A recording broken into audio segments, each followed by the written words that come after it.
চট্টগ্রামের ঐতিহ্যবাহী আব্দুল জব্বারের বলি খেলা অনুষ্ঠিত হবে ২৫ এপ্রিল শুক্রবার। ১১৬তম আসর বসবে ঐতিহাসিক লালদীঘি মাঠে। ঐতিহ্যবাহী এ বলি খেলা প্রতি বছর ১২ বৈশাখ অনুষ্ঠিত হয়ে থাকে।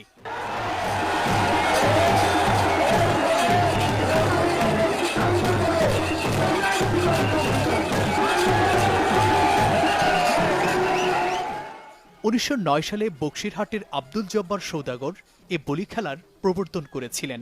তরুণ ও যুবকদের ব্রিটিশ বিরোধী আন্দোলনে উদ্বুদ্ধ করতে বলি খেলা শুরু করেছিলেন লালদীঘি মাঠে। এই বলি খেলা এ অঞ্চলের ঐতিহ্যের প্রতীক।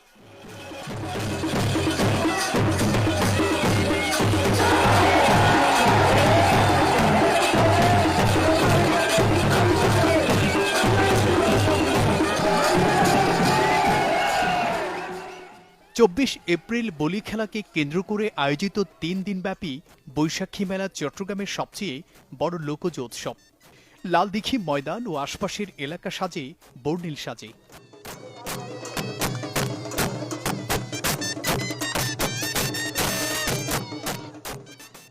ঘর সাজাতে, জীবন গোছাতে যা যা প্রয়োজন তার সবকিছু মেলে এই মেলায়।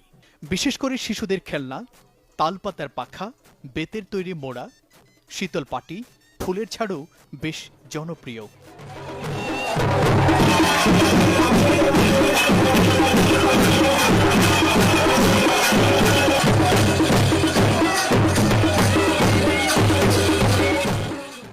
বলি খেলায় গত বছর বিজয়ী হয়েছিলেন কুমিল্লা জেলার বাসিন্দা বাঘা শরীফ।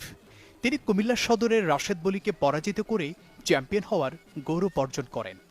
আয়োজকরা বলছেন, এবারের প্রতিযোগিতায় ইতিমধ্যে ১৫০ জন বলি অংশ নেওয়ার জন্য রেজিস্ট্রেশন করেছেন।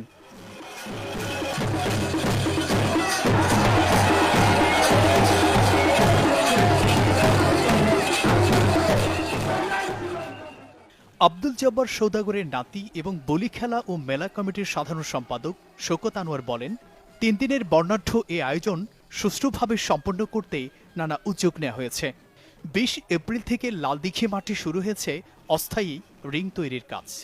তিনি আরও বলেন, আমরা ৩ পুরুষ ১৯০৯ সাল থেকে চট্টগ্রামের ঐতিহ্যবাহী এই খেলার আয়োজন করে আসছি। করোনা মহামারীর কারণে মাঝে ২ বছর খেলা হয়নি।